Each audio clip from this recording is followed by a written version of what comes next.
The Jersey Swap podcast is sponsored by Apollo Home. Folks, it's really hot outside, and it might not be the perfect time for a maintenance visit from Apollo Home. But if your AC system is not keeping up, give it the red card and give Apollo Home a call. Mention that you're calling because of Cincinnati Soccer Talk, and they'll get you a good deal. The customer service team will know exactly what to do. Call them up or look online at apollohome.com. Okay, welcome to a rather difficult episode of the Jersey Swap podcast. It's another short week. It feels like all the forces right now are aligning against us. It was a very karmic loss to the crew that had everything but a red card, and now it feels like the wave is threatening offshore. We have two matches against Miami in the span of 10 or 11 days, wedged around a trip to Utah. So this is a make or break period for the Orange and Blue. We're bringing back a guest from earlier this year. We spoke to Daniel Solana about the Club World Cup and the CONMEBOL chances of winning it, and it just ended. So it'd be great to bring him back and maybe have a flashback or two with that. We're going to talk all about Messi Mania as Inter Miami comes to TQL on Wednesday. Daniel, thank you very much for joining us. Absolutely. It's my pleasure. And for those of you that are counting, definitely take a shot because we're not going to mention that name, or we're going to try not to mention that name during the show. I've already promised that I'm going to come up with different names for that certain person. But other than that, I'm fantastic. You mentioned the Club World Cup. I mean, I thought it was a fantastic tournament from the top to bottom. The fan participation from the Arriba Red Diamonds and bringing their fans was fantastic. Just the amount of people that we saw in that Al Ali Palmeiras game that was in New York was fantastic. And then again, the South American teams were beautiful in terms of the fan support. And then the games were second to none. I mean, you got to see a Botafogo, a team from Brazil, beat PSG, the champions of South America versus the champions of Europe. And then you got to see PSG make this great run all the way to the finals. And then when everybody thought they were going to win, here came Chelsea knocking down the door. Didn't do much during the regular season, but here they are hoisting the trophy that claims them to be the best club in the world. So congratulations to them. But yeah, other than that, fantastic, man. You can see the hat I'm wearing right now. I'm not a happy camper with Chelsea winning that, and I have opinions or two about the Club World Cup, about how it was portrayed. I did like how it gave a lot of shine to teams like Botafogo and River Plate and Urawa, who I'd gotten the fortune to see in Japan personally. So seeing some of these teams and how their fan base celebrates and cheers on their squad, that's great to see. Do hope that they do some tweaks to it and make it more about the teams and the fan experience than it is the entire FIFA production. Absolutely. I mean, there was a lot of, and we can call it maybe FIFA or Americanization stuff, like with the player individual introductions. I thought some of my friends thought that was really cool. I personally didn't like that. I would just rather them call the lineups out before the game like they normally do, and then just have the team take the field like normal. And then some of the other theatrics I could do without, but I also understand that, FIFA is trying to promote a product to somebody who maybe doesn't like the game, right? So they have to put some of those theatrics into this spectacle that they're doing to engage more people and get that viewership that they're looking for. So I mean, everybody's going to have their own opinion. We shared a wonderful episode about a month and a half ago with some other, soccer fanatics who as well, we had some, opinions that were alike, opinions that were different. But I think everybody at the end of the day has to be happy with, not the result, but at least with what the product of having games on almost every night of the week and attractive games, other than maybe a couple of one or two games in the entire Club World Cup. Most of them were attractive matchups and they produced fantastic games. So, whether you liked it or not, you can't say that it wasn't at least somewhat of a success. I would say the games themselves were fantastic. Well, once again, I think that a lot of the fine tuning on the product itself just needs to happen. And that's neither here nor there. It might happen 4 years from now, and then we'll see it again. But we'll see that. I did want to bring that up and sort of ask what your opinion was, you being the Inter Miami expert in the house right now, how you thought Miami's performance, being the only MLS team that made it into the knockout rounds. Well, let me take you back to the podcast that we did a month ago, and you all asked me what was going to be my surprise, and my surprise was Inter Miami moving on from the group stage, and a lot of you were surprised. You know, a lot of folks didn't think Inter Miami was going to do much, maybe beat Al Ahly, but didn't stand a chance against Porto, and much less Palmeiras. You know, when we go back to that show, I remember distinctly saying that, you know, I thought the game that they would have most trouble with was Porto. They ended up winning, but that they would have a very winnable game against Palmeiras. And they did have a very winnable game for about 80 minutes. And then that's when Palmeiras struck twice. And that's where you got to see the difference between clubs who have a deeper wallet versus clubs who are restricted by the rules of the league and the different sanctions and the different components that are the salary cap that the MLS has. Because when you have Inter Miami, who is bringing on players, you know, in the second half to hold a game, and Palmeiras is bringing on other players, and the difference in style of play, the difference in quality doesn't go as much down as it did with Inter Miami. You know, maybe Inter Miami can win that game, go on in first place, which would have been even more historic for the MLS team to go on into the knockout stage, coming out first place and play Botafogo and maybe have a chance. I don't think they would have beat Botafogo, but I think they would have maybe produced a better game than what they did against the reigning world champions in PSG. Or sorry, yeah, reigning European champions, not world champions. I apologize. I mean, I totally agree with that. They could have definitely avoided the 4-0 shellacking that they got in the first half. It should have been worse. It could have been 8-9-0. Honestly, I think if PSG had probably full utility of their team, they definitely would have put more of a hurt onto Miami. But Miami's out. Everybody's out. We like you said, Chelsea has hoisted it, and Miami is starting to play MLS matches again. You guys are on a 5-game winning streak, all thanks to that guy. So what you were bringing up is we're going to try to go through this entire episode without mentioning that guy's name, number 10 for Miami. If you're listening to this podcast and if you want to make this adult oriented, get your favorite beer, your favorite alcoholic beverage, and take a sip every time we accidentally mention, and I'll say it once, Messi's name. So let's move on and into how Miami is doing, and let's see if we can sort of get his acclaim out of the way. 11 goals, 4 assists in the last 6 matches. Granted, these matches are also interspliced with all the Club World Cup matches in the way, but is there any way that he doesn't get handed the MLS MVP award again?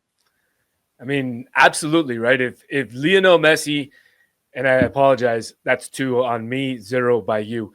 But if he continues his current form, and it'll be incredibly difficult for anyone to dethrone him in the current MVP race. I mean, really, his recent run, like you said, 5 consecutive games with at least 2 goals is record-breaking and historic, breaking his own record. It's impressive. Right? No player in MLS history has really put together a streak like that, and the sheer quality of his performances, even at his age, is undeniable. His impact on Inter Miami's unbeaten run plus post-Club World Cup has really been the central storyline in MLS this summer, right? So far. That said, there's still a lot of soccer left to play, and MVP races are rarely decided in July. So consistency for him through the final third of the season is going to matter just as much as the fireworks that he's currently creating. So we've seen MVP candidates fade in form. I don't think Leo Messi is. Sorry, that's 3 on my part. Your fans are just going to love me, especially if they like to drink. So looking at other candidates, fade. And like I said, I don't think he's going to be one to fade. It's really going to be can he continue at the pace with the amount of minutes that he's playing, right? And let's not forget, there's other legitimate candidates that are in the mix. You've got other players that are doing fantastic this season. Sam Surge is leading the league aside Messi with 16 goals. And you've got other players. Evander is doing fantastic as well. So, there's other players that are up there. But look, it's hard to ignore the narrative, right? It's really hard to ignore the narrative, then the power that Messi carries. So to sum it up, if Messi keeps the pace, it's his MVP to lose. But if he dips and misses time, or maybe we see others elevate their game, I think it becomes a 2 or 3 man race again. Yeah. And by the way, if you're listening, you're probably already drunk by now. It's we have, I think, a count 6 counts so far, but it's fine. I really, it's early. I did want to sort of bring it up just to put that nugget out there that I think a lot of people are already determining that he's got the MVP in the bag. But once again, if this team gets supersonic, if you see the likes of Luis Suarez have the scoring outburst that he did last season, it doesn't look like he's sort of the same person he was. Or if you start seeing the likes of all of the supporting cast putting things in without having to have number 10 out in the field, then you might see a turn on the MLS count. But he didn't have to play a lot last season to get the MVP award. So it's very possible that you're going to see Mr. LM. I'm using as many creative ways to avoid his name. It's quite possible you could see him still winning it without having played 17 games, let's say. It's a possibility. It is. It's always a possibility. And obviously just the name and like I said, the weight that his name brings to the game and to the league, it really does weigh a lot. I mean, he's really set the bar high, right? He's the one that set it there. So it's got to be somebody else that's willing to take that step in order to dethrone him. And let's see if it happens on Wednesday. I mean, this is the short weeks kind of stink because you don't get as much prep and I think hype behind it. You've got 2 really capable MVP candidates facing off against each other on Wednesday. One being Evander, the other being number 10. But let's also look at how Miami's gotten here. You guys have a lot of games in hand. If you really look at points per game, you are in first. Big wins versus Columbus, big wins versus Philly and Nashville last week, a big 2-1 victory. However, there are some losses there. The 3 that you've had came in bunches, and it seemed like they came with a lot of offense on both sides of the ball. You could also throw in the CCC with the disaster against Vancouver in the semifinal. Is there anything that teams realized against Miami that gave them an advantage in these draws and losses? Absolutely. I think teams that have found success against Inter Miami this season have done it by sitting in a disciplined low block and hitting on the counterattack. Miami's back line can be exposed with pace. We've seen that to be a weakness this season. The formula has been pretty straightforward. Clog the midfield, stay compact, and force Miami to break you down very slowly. And by there, that's going to increase the chances of intercepting a pass and counterattacking quickly. I think that's really the strategy that frustrates Inter Miami and slows down their rhythm and takes some of the air out of Messi's magic. I mean, considering Miami's on this 5-game heater, I mean, teams should have that sort of approach in mind. But do you feel Miami's figured out how to get through this type of issue? Yeah, I mean, I think they've really figured out how to win despite them, right? Which is different than fixing them. So Inter Miami is riding, like we've talked about, a 5-game winning streak. Yep. But that doesn't mean that they've been playing the most attractive style of soccer. They're lean heavily on Messi's brilliance and moments of individual quality. But really, this side really struggles at times to break down low blocks or really maintain defensive composure under pressure. So while they're grinding out results, there's still vulnerabilities that top teams, especially in the playoffs, like Cincinnati, can exploit if they don't evolve tactically. Yeah, I mean, if you look at, you're talking about the defense here, looking at the season in general, I haven't seen sort of a clean sheet by Miami since the 1-0 victory at Cleveland against Columbus. So teams are figuring out how to penetrate the defense. It's just a matter of how many goals are already in the goal before they can counter, or how many goals can they put on before Miami realizes they've fallen asleep? Exactly. That's exactly it. I mean, they don't let a lot of goals in because they're, if I'm not mistaken, they're, in maybe the top 10 of goals allowed. But if you can get one or two in, which is the most they'll let in, and you can hold them to one, then you have a really good shot at beating them. Yeah, I mean, looking at the goals against, and 30 goals against, you'd expect a team like Miami that's currently leading the East in goals per game to have a meteoric goal differential, but they're only plus 14, which is not first in the East. That belongs to Philadelphia. So it does feel like Mr. M has been scoring a lot of the goals. I'll put it that way. I mean, who needs to really be there if he cannot do everything? I mean, let's be real, guys. Messi can carry this team far, but he can't carry them alone forever. If Inter Miami wants to lift that MLS Cup in December, they're going to need consistent contributions from others. For first, Suarez, and I'm a proud supporter of Luis Suarez. He's by far one of my favorite players of all time. But he's got to rediscover his scoring boots, and midfielders like Telasco Segovia or potentially Rodrigo de Paul will need to shoulder a little bit more of the responsibility, in the buildup and the ball recovery in the midfield. And then defensively, and I hope we can get into this a little bit later, but Toto Aviles or whoever really fills that back line, because we have a lot of injuries right there at this point. They really need to step up and provide reliability alongside Maximiliano Falcon on the back line. So Messi is going to create those chances. That's a given, right? That's a given. The GOAT is going to create those chances. But for me, Inter Miami's ceiling depends on whether the supporting cast shows up alongside him when it matters most. The best teams have more than one hero. Am I right or am I wrong? Well, and that's also something to say about, you mentioned Rodrigo de Paul, one of, I'll say it, one of Messi's, I'll give you the drink, former teammates. It seems like the here we go is on the horizon, but really, I mean, what needs to be done to make that happen? Are we looking at Busquets perhaps retiring? No. I don't think Busquets is going to retire. I think he'll end up, finishing off this season.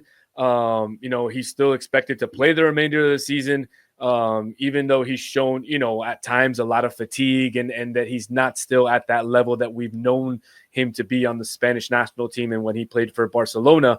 I think his leadership and obviously his positioning and his football IQ remain extremely crucial to the team's structure. So with that said, the DePaul signing, I think, does allow the coaching staff now to rotate him more and maybe manage his minutes a little bit better throughout the season.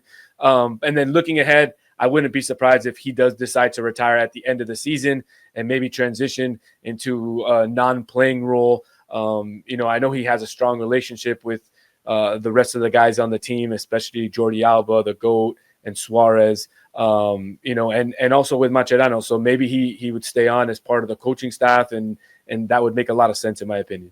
That would be interesting. I mean, I know that the last time that Miami came through, I believe the 6-1 surprise that came out of nowhere. Of course, you didn't have the GOAT playing that game. Busquets did seem a little frustrated, but he was also really the only person pulling that team. Got a red card in that game, and I think everything just went to pot after that. I do have respect for Busquets. It's hard to play that position sometimes. We're seeing it with our own defensive midfield sort of falling apart a little bit at some of the seams. Obi Nuovo still won't be ready, probably for a few more months, if anything. But you also mentioned a little bit about the defense behind Busquets. He actually had to play center back in that game, if I recall. Really, is there a way that this defense can stop leaking goals and make more clean sheets possible? Look, I mean, if you are a betting person, I would bet that Inter Miami would give up a goal every single game of the season, unless Ustari has a absolutely fantastic game. Which look, he's been a great goalkeeper for Inter Miami this season at his age. He's shown the leadership. He's shown exactly what you need to be a goalkeeper in this league for a team of Inter Miami's caliber. So look, at the end of the day, there's just too much rotation right now, too many injuries going on. So you don't have the steady back line that you need to build. So, for example, last game, Inter Miami started with Maxi Falcon and David Martinez.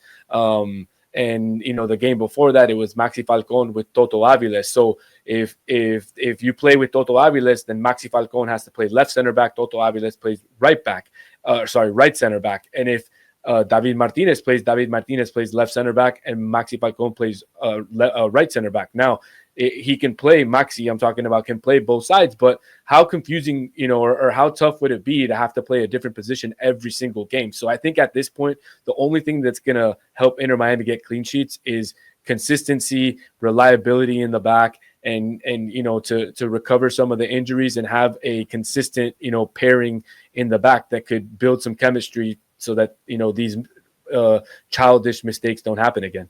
Do you have sort of some insight on what the injury report is going to look like? I know it's a short week. Probably a lot of the guys that were not playing on Saturday might not be available for Wednesday. Do we have any concrete names that won't be playing? As of now, everybody is basically available other than Ian Frey and Noah Allen. Noah Allen should be back in 1 to 3 weeks. Of course, that's sad news. He was having a fantastic Club World Cup for Inter Miami, goes down against PSG.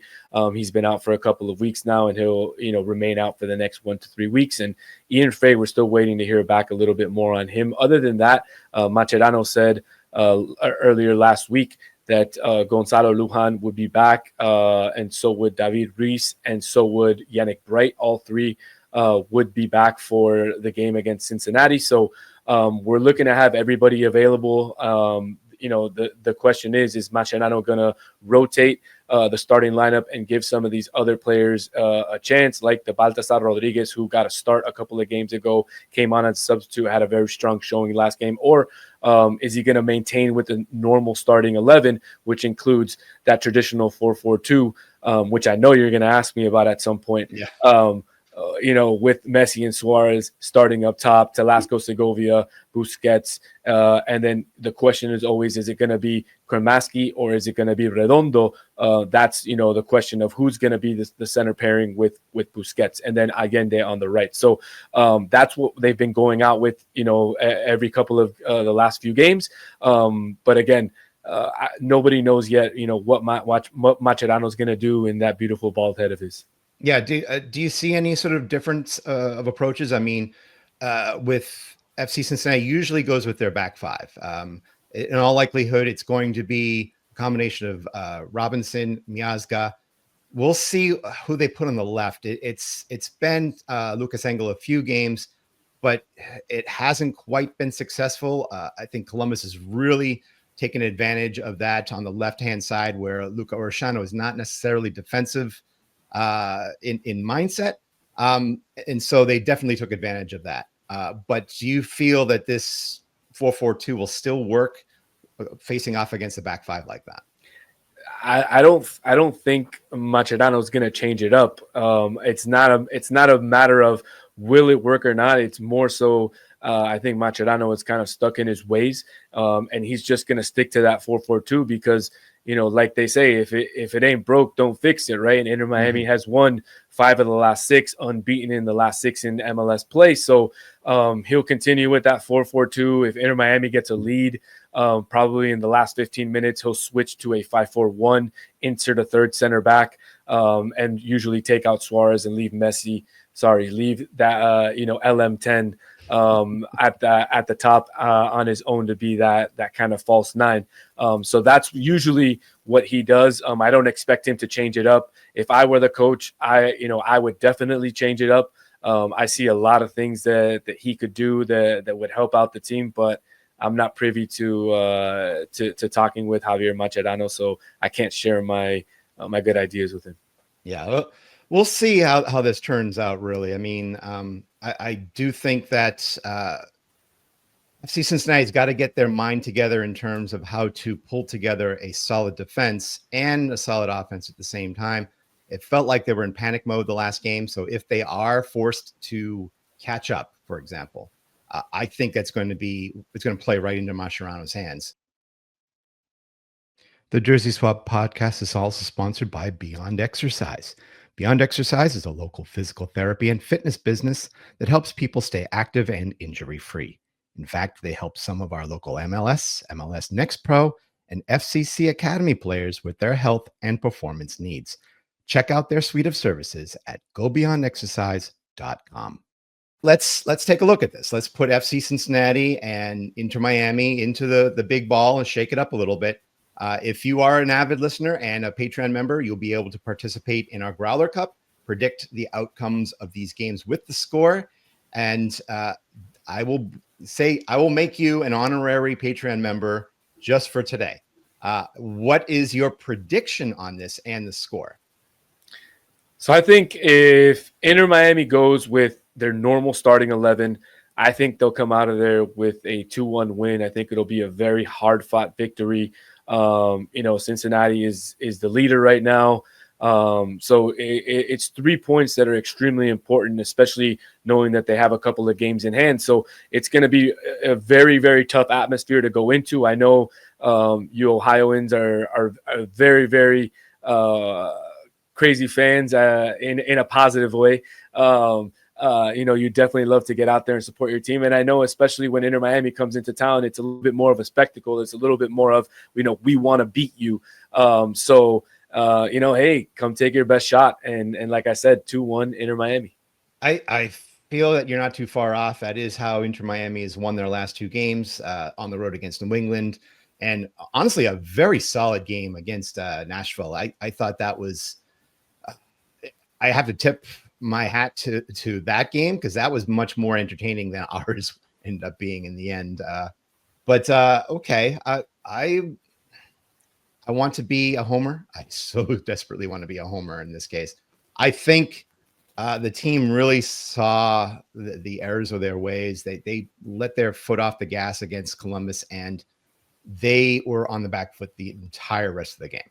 I don't know if they have a system in place to combat being up to nothing. I say that like being at a disadvantage while being up to nothing is not a hard thing to fathom these days. But if Columbus can do it, then Inter Miami can do it. We'll be lucky if we escape with a draw. I'm hoping that we get some points here because in a week and a half, it's going to be hard to go down to Miami and replicate the same exact thing. So if you gave me money to bet with, I would definitely say Miami. If you gave my heart money to bet with, I would say a draw. I'd be happy with a draw. Yeah. I think both of our teams would be very happy with the draw, especially with a short week coming up. You guys are off to Red Bulls after this. We're off to RSL. So I think both teams sort of want to get out of this with as little physical damage as possible. Absolutely. Okay. All right. Let's wrap things up a little bit. I do have the count. We've mentioned it 13 times. So I apologize to everybody out there who is nursing their Jim Beam or Jack Daniels. Don't drink too badly. It is a Monday here. Yeah, thank you very much for joining us for this early to midweek version of our Jersey Swap. Talk a little bit about your website and what you have coming up in the pipeline and how people can listen to you. Absolutely. So you can catch me on @Dice El Dani. That's DICEELDANI on all my platforms. And I also have my platform in Uruguay called Arriba Bolso and also Nacional del Mundo. Both of those, we do all the games for Nacional in Uruguay, soccer, basketball. We post everything on there. And also I have, like I said, on my own @Dice El Dani, everything that I opine on in terms of the football world. Like I said, I'm no holds barred. So come and have a chat. Okay. Well, we'll cut off the drinking game for now, and we will talk about Messi to just end things. Obviously, he inks a new contract and does not go to Al right? He's not off to the mid East, right? Absolutely not. All signs are pointing to Leo staying with Inter Miami, and I'll tell you why. Messi didn't just choose Miami as a career move; he chose it as a lifestyle move, family decision, and a long-term investment in growing the game in North America and in South Florida in particular. He's deeply connected to the city. He's settled in comfortably with his family. You can see them on the field after the game, knocking the ball around with Suarez's kids. And really, he's actively shaping the identity of the club, both on and off the field. So all that talk about him going to Saudi Arabia with Al Ali or making one last romantic return to Barcelona or, following in Diego's footsteps and going to Napoli, it's pure noise. From a pure soccer standpoint, Inter Miami has given him everything he's asked for. A strong supporting cast with close friends like Busi, like Alba, like Luisito, and now potentially, like we talked about earlier, Rodrigo De Paul joining him, another good friend of his. On top of that, they basically have structured the club all around him, right? With Mascherano managing Messi, essentially he has a say in all things, soccer related. Not saying that he does, but saying that he's definitely involved in that circle. So look, the contract extension is coming in the next couple of weeks, especially with how well the team is doing lately and how close the club is to fully realizing the vision that Messi had when he arrived here. He's breaking records, he's happy, and most importantly, he's in control. And we can respect that. I respect him as a player. I respect him as an athlete, especially off the field. I mean, there's a reason that he and Cristiano Ronaldo are considered the two superstars of the world right now. But once that whistle starts, then put all your chips in on your team. Root for FC Cincinnati if that's your team. Root for Miami if that's your team. But treat him like he is the opposition when the whistle starts. I don't want to see any Messi jerseys in the Bailey. I think you wouldn't want to see Evander in the Miami section area as well. So no, I think we can agree on that much. Absolutely. Absolutely. Stay in your own little section and respect the fans. And that's what the jersey swap is all about. Respecting the fans, respecting the players after the 90 minutes. And so I want to thank you very much for your time, Daniel. Hopefully we'll talk again. We'll see if 10 days is enough that we can go back to the well one more time. In all likelihood, we'll try to mix things up a little bit. We'll see even if we bring you back for the postseason. That would be pretty awesome. Absolutely. Whenever you guys want, I'm available and love doing these things, love talking with you, and love seeing all your followers comment in the comments there and seeing all the beautiful comments. So anytime. Yeah, but be nice, guys. Be good fans. If you want to listen to more of this, if you want to spread the word about what Jersey Swap's all about, go to CincinnatiSoccerTalk.com, become a Patreon, help us out. Go to your favorite podcasting platform, listen to us, search for Jersey Swap or Cincinnati Soccer Talk. Go to Cincy Soccer Talk on all your social media outlets. Listen to us. Daniel, on behalf of you, on behalf of everyone listening, keep your kit clean. And thank you very much for your time today.